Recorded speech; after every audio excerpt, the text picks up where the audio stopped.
Ini malam ini kita akan ambil satu tema, yaitu perfect redemption. Perfect redemption ini adalah penebusan yang sempurna.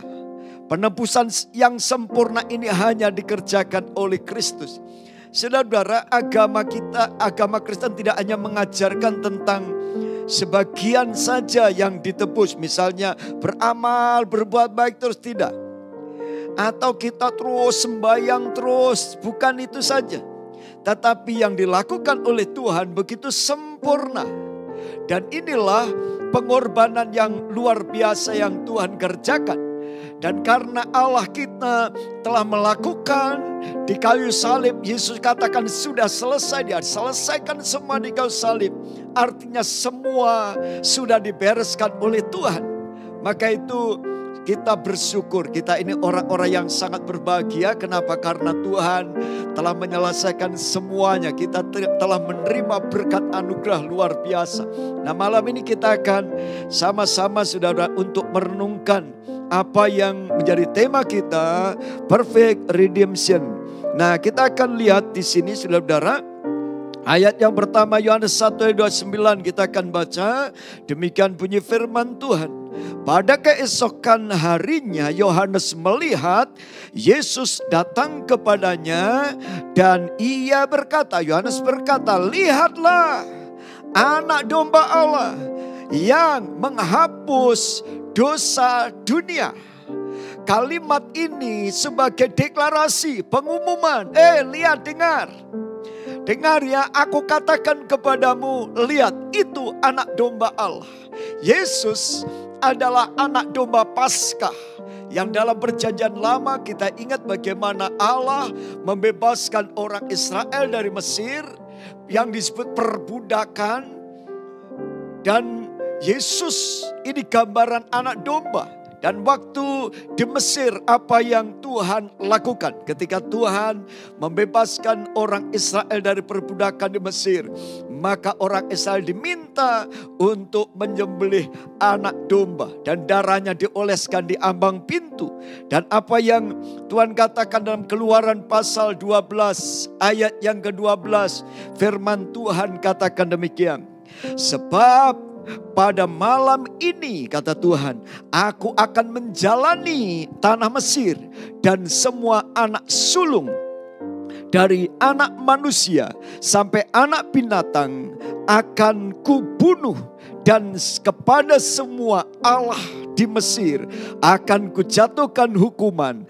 Akulah Tuhan. Coba perhatikan penebusan yang sempurna yang terjadi kepada orang Israel pada waktu itu melalui apa? Melalui pengorbanan darah anak domba, saudara. Pengorbanan itulah yang mereka alami.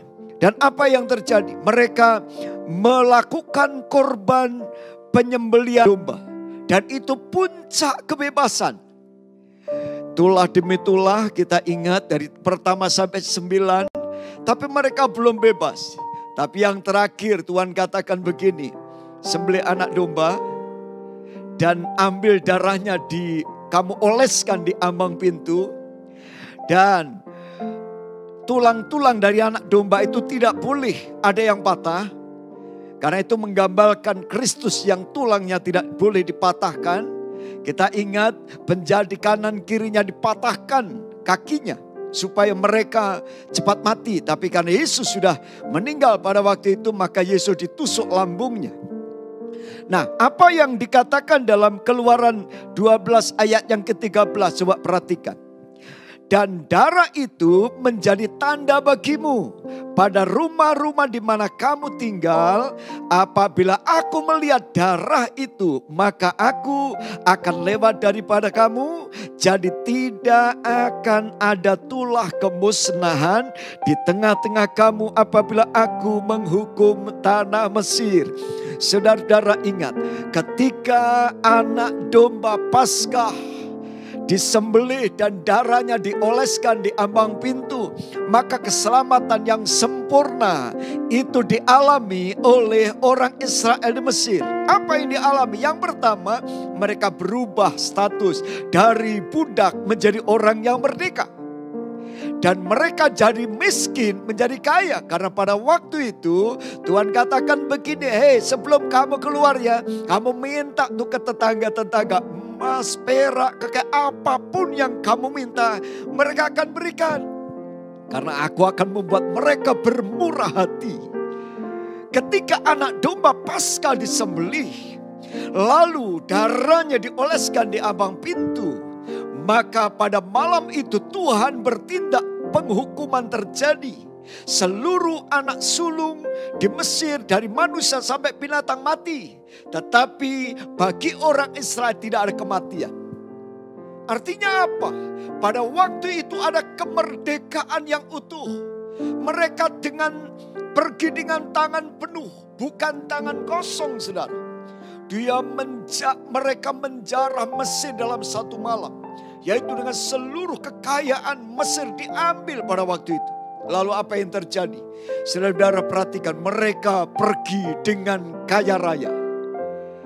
Ingat baik-baik, ketika saudara menjadi Kristen, Tuhan tidak sekedar saudara menyelamatkan saudara, tetapi penyelamatannya itu sempurna, penebusannya itu sempurna. Orang Israel dibawa oleh Tuhan untuk menuju satu tanah. Namanya tanah perjanjian, negeri berlimpah susu dan madunya. Walaupun kita tahu di situ banyak raksasa, tetapi Tuhan memberikan tanah itu. Saudara perhatikan baik-baik. Inilah janji Tuhan. Kalau kita ingat ada 7 perkataan Yesus di kayu salib. Ini menggambarkan berkat yang begitu sempurna, saudara. Kalau saudara perhatikan 7 perkataan ini apa yang dikatakan Yesus. Saya akan ajak saudara mengingat kembali 7 perkataan ini. Karena dari 7 perkataan ini menggambarkan tentang penebusan, tentang berkat yang sempurna sebagai anak-anak Tuhan. Amin, saudara. Saya rindu saudara juga mengalami. Kalau sudah jadi Kristen, engkau juga dapat menjarah, mengambil apa yang sekarang dimiliki oleh orang Mesir itu. Lalu sudah berjalan dalam kelimpahan. Di tengah jalan sudah diberikan penyertaan Tuhan, yaitu tiang awan, tiang api. Dan ada mana tiap pagi, berkat yang selalu baru tiap pagi. Nah itulah saudara yang Tuhan janjikan. Lalu sudah masuk tanah Kanaan, tanah perjanjian, yaitu negeri berlimpah susu dan madu di dunia ini maupun di dalam kerajaan Allah. Pertama bicara apa? Dalam Lukas 23:34 perkataan Yesus berkata apa? Ya Bapa, ampunilah mereka karena mereka tidak tahu apa yang mereka lakukan. Yang pertama, perkataan pengampunan. Kepada kita Tuhan akan ampuni, kepada siapapun Tuhan akan ampuni. Saudara, pengampunan ini penting.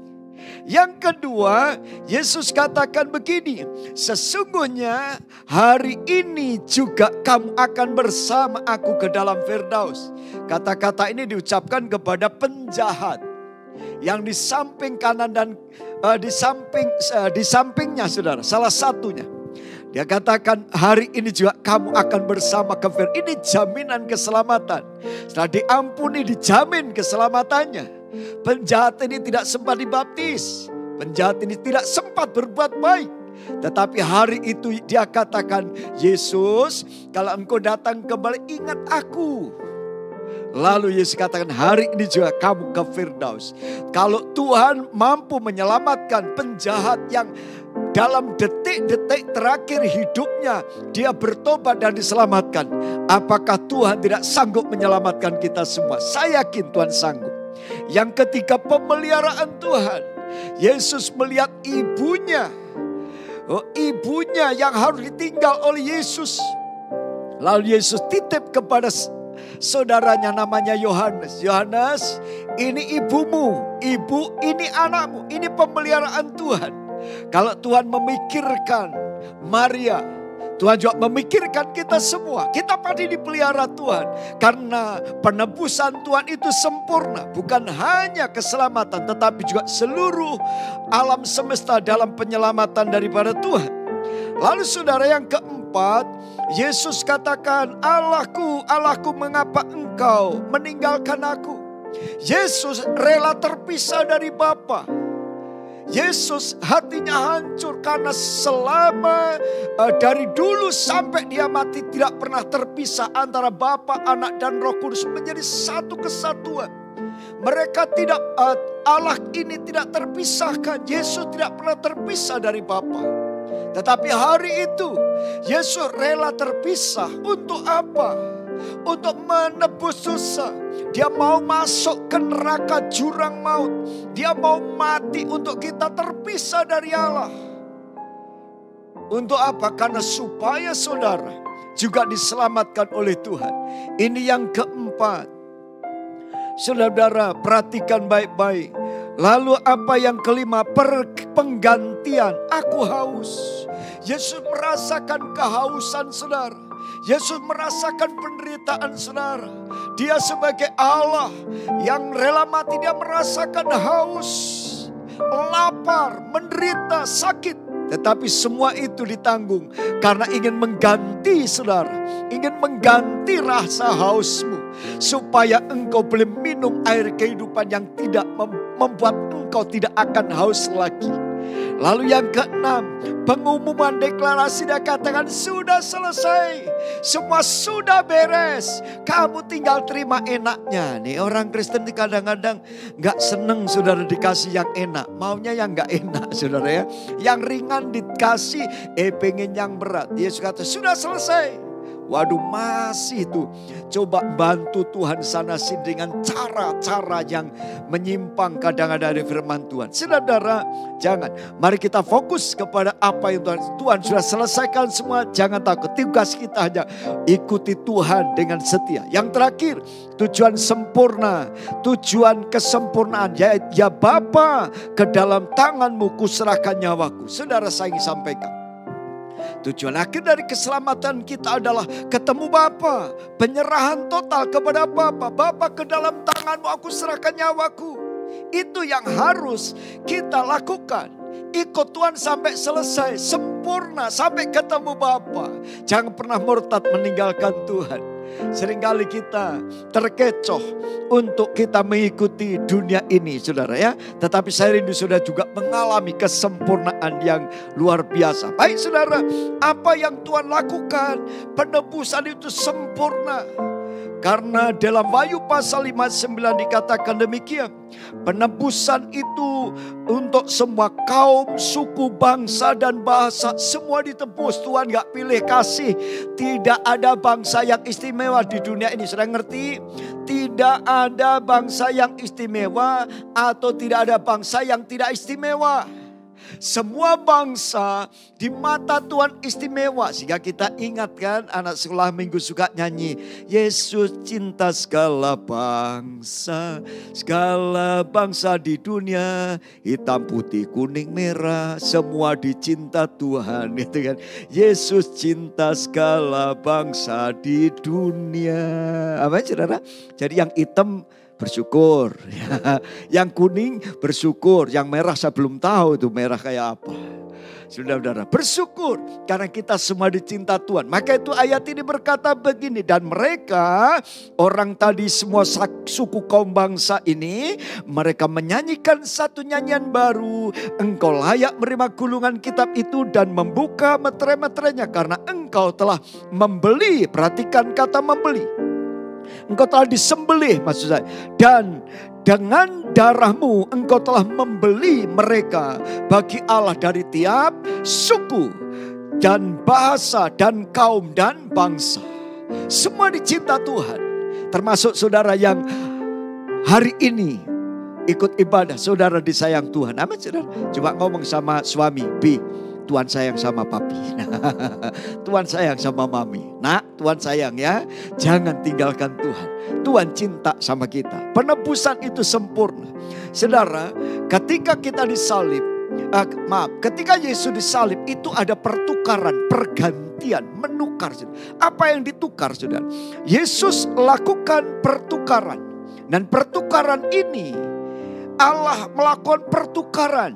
Nah, ada 8 pertukaran. Secara singkat saya jelaskan kepada Bapak Ibu Saudara-saudara supaya nanti kita boleh mengalami hal yang sempurna, penebusan yang sempurna datang sama Yesus.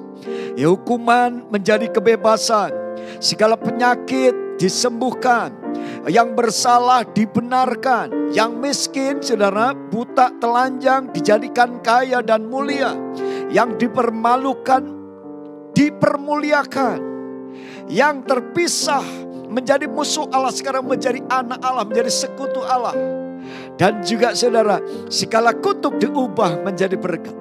Maka itu saya rindu sering mengalami ini. Malam ini saudara akan alami janji-janji Tuhan ini. Nah, kita lihat Tuhan lakukan apa yang Tuhan janjikan pada ayat, mari kita lihat. Hukuman menjadi kebebasan. 2 Korintus 5 ayat 21 dikatakan begini. Dia yang tidak mengenal dosa telah dibuatnya menjadi dosa. Karena kita supaya dalam Dia kita dibenarkan oleh Allah. Perhatikan baik-baik. Ini yang Tuhan kerjakan waktu Yesus disalib. Yaitu Dia yang tidak mengenal dosa dibuat menjadi dosa. Supaya kita yang berdosa ini dibenarkan. Jadi yang pertama, kita dibenarkan oleh Allah. Tukar, kita ditukar. Yesus yang benar dijadikan tidak benar. Kita yang tidak benar dijadikan benar. Kita yang harus dihukum, Yesus berkata, biar aku yang dihukum. Ini luar biasa. Yesus gantikan penghukuman saudara, hingga saudara menjadi orang yang bebas. Amin. Saya rindu saudara menjadi orang-orang yang bersuka cita pada malam hari ini.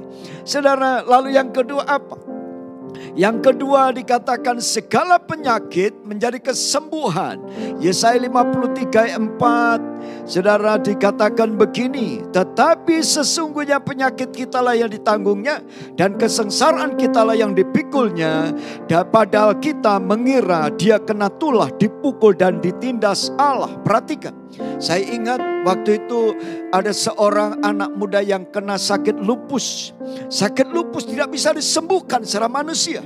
Tetapi mujizat terjadi. Waktu kami layani tim saya dengan istri pergi Jakarta melayani. Namanya Sander anak ini. Saudara, sudah dibawa ke kemana dia tidak bisa disembuhkan. Tapi hari itu kami doakan, belum sembuh. Kita datang lagi layani, belum sembuh. Kita datang kembali dan sewaktu pertemuan terakhir kita doakan, tiba-tiba manifestasi. Dia berteriak seperti anjing melolong. Keras sekali dia berteriak. Apa yang terjadi? Dia mengalami kelepasan. Dan dia disembuhkan dari penyakit lupus. Kenapa? Karena oleh bilur-bilur dia segala penyakit disembuhkan. Dan terakhir istri saya ketemu dengan Sander. Dia katakan, Bu, sekarang saya buka restoran. Saya mau nikah. Dan dia sudah menikah. Kenapa? Mujizat terjadi. Allah sanggup menolong. Saudara, ada seorang ibu waktu itu dia bukan hanya sekedar sembuhkan dari sakit tubuh, tapi sakit secara jiwa. Beberapa pelayanan kita di Yayasan Yapdi, Yayasan Batra Doa Indonesia. Saudara tahu apa yang terjadi? Banyak yang sakit jiwa kita sudah baptiskan dan mereka disembuhkan. Mereka ada yang pulang ke rumahnya. Dan saya bersyukur sekarang masih ada beberapa orang yang dirawat di rumah, di yayasan ini. Saya percaya mujizat masih ada. Amin saudara, bukan hanya tubuh tapi jiwa kita juga mengalami kesembuhan. Saudara, Allah kita luar biasa. Dikatakan Matius 8:17 dikatakan hal itu terjadi supaya genaplah firman yang disampaikan oleh Nabi Yesaya. Dialah yang memikul kelemahan kita dan menanggung penyakit kita. Saya katakan Ibu Fani, percaya Tuhan sembuhkan penyakit kanker. Satu kali saya ingat ada teman saya sakit kanker. Dan secara manusia udah gak bisa minum obat. Obat sudah gak masuk. Malam itu jam 9 malam kami datang ke sana. Saya telepon suaminya, boleh gak saya datang? Boleh. Saya datang dengan istri. Waktu kami berdoa sore, tiba-tiba manifestasi. Muntah-muntah. Muntah-muntah. Lalu apa yang terjadi? Mujizat terjadi. Akhirnya dia bisa dikemo lagi dan akhirnya sampai hari ini masih melayani karena mujizat masih ada. Saudara, saya ingat waktu di Kanada ada seorang ibu dari Amerika dibawa ke Kanada. Untuk apa waktu itu HMC? Waktu HMC terjadi pemulihan, dia jiwanya sakit, bolak-balik masuk, dirawat oleh psikolog, dan waktu itu dia mengalami kelepasan. Waktu istri saya tumpang tangan, tiba-tiba ada sesuatu yang berat, rasanya begitu berat menekan dia. Makanya selesai didoakan, dia hampir marah sama istri saya. Bu, tadi kok ibu tekan saya begitu kuat katanya. Sampai saya sulit napas. Padahal ibu kan gak gemuk juga kan. Istri saya gak terlalu gemuk. Gak mungkin dia tekan sampai kuat gitu kan. Tapi hari itu seperti ditekan dan kelepasan terjadi. Saudara, mujizat masih ada. Saya ingat teman saya Pak Salmon yang ada di Kanada waktu itu juga kemarin kena sakit COVID. Dia cerita banyak. Waktu kami doa, tiba-tiba saya melihat tangan Tuhan terulur. Saya lihat tangan Tuhan terulur kepada Pak Salmon. Dan apa yang terjadi sekarang, Pak Salmon disembuhkan. Dan beberapa waktu yang lalu dia telepon dan bersaksi pada Api, terima kasih. Seperti apa yang Bapak lihat. Waktu itu terakhir saya masuk dalam peperangan rohani. Tiba-tiba Tuhan Yesus berdiri di samping saya. Dan tumpang tangan. Dan Tuhan sembuhkan. Saya ingin sampaikan, Tuhan tidak bisa dibatasi oleh apapun. Kesembuhan pada akan terjadi, mujizat akan terjadi. Amin saudara. Jangan pernah takut. Saudara, yang keempat apa? Maut menjadi hidup. Roma 6:23, sebab upah dosa ialah maut, tetapi karunia Allah ialah hidup yang kekal dalam Kristus Yesus Tuhan kita. Tuhan tidak sekedar menyembuhkan tubuhmu, ekonomimu, rumah tanggamu, usahamu, tetapi Tuhan juga menyembuhkan engkau secara total. Rohmu disembuhkan, diselamatkan. Dan itu janji Tuhan. Kita harusnya mengalami kematian. Saudara tahu, musuh terakhir dari kita adalah kematian. Tapi kita bersyukur, Yesus mati untuk kita, menggantikan kita. Supaya kita yang harusnya mati masuk neraka, Yesus yang masuk neraka. Dan Yesus bangkit kembali dari sana. Dan dia naik ke surga, menyediakan tempat buat kita. Amin saudara, Tuhan menebus dosa kita. Lalu yang kelima saudara, dikatakan 2 Korintus 8 ayat yang ke-9, kita yang miskin dijadikan kaya, kita yang buta telanjang dijadikan mulia, karena kamu telah mengenal kasih karunia Tuhan kita Yesus Kristus, bahwa Ia yang oleh karena kamu menjadi miskin sekalipun Ia kaya, supaya kamu menjadi kaya oleh karena kemiskinannya. Saudara, juga di dalam kitab ayat yang ke-17 dikatakan begini dalam kitab Wahyu.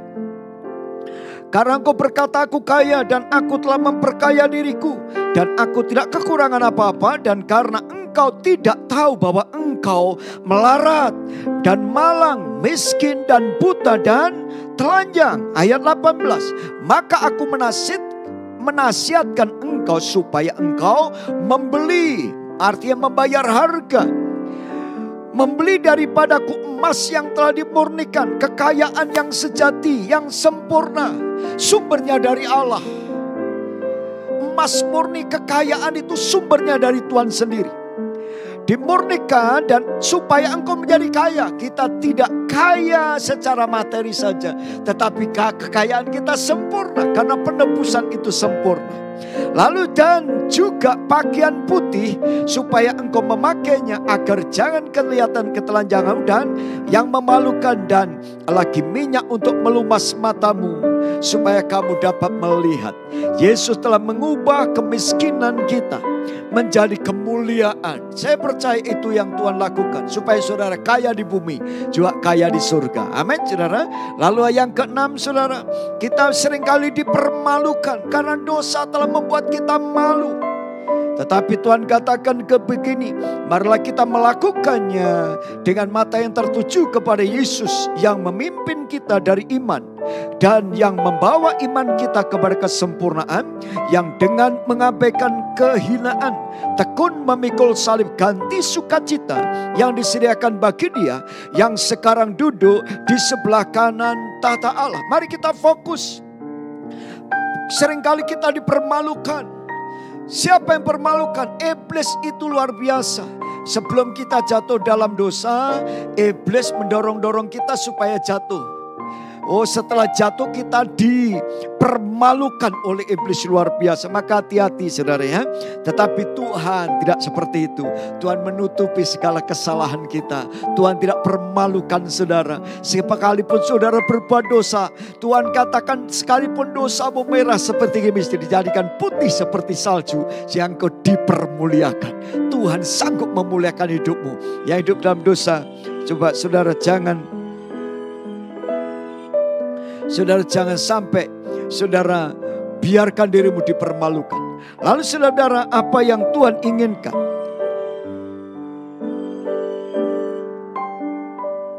Apa yang Tuhan inginkan saudara, mari kita perhatikan baik-baik. Lalu apa yang Tuhan katakan begini saudara. Yang ketujuh saudara, mari kita lihat.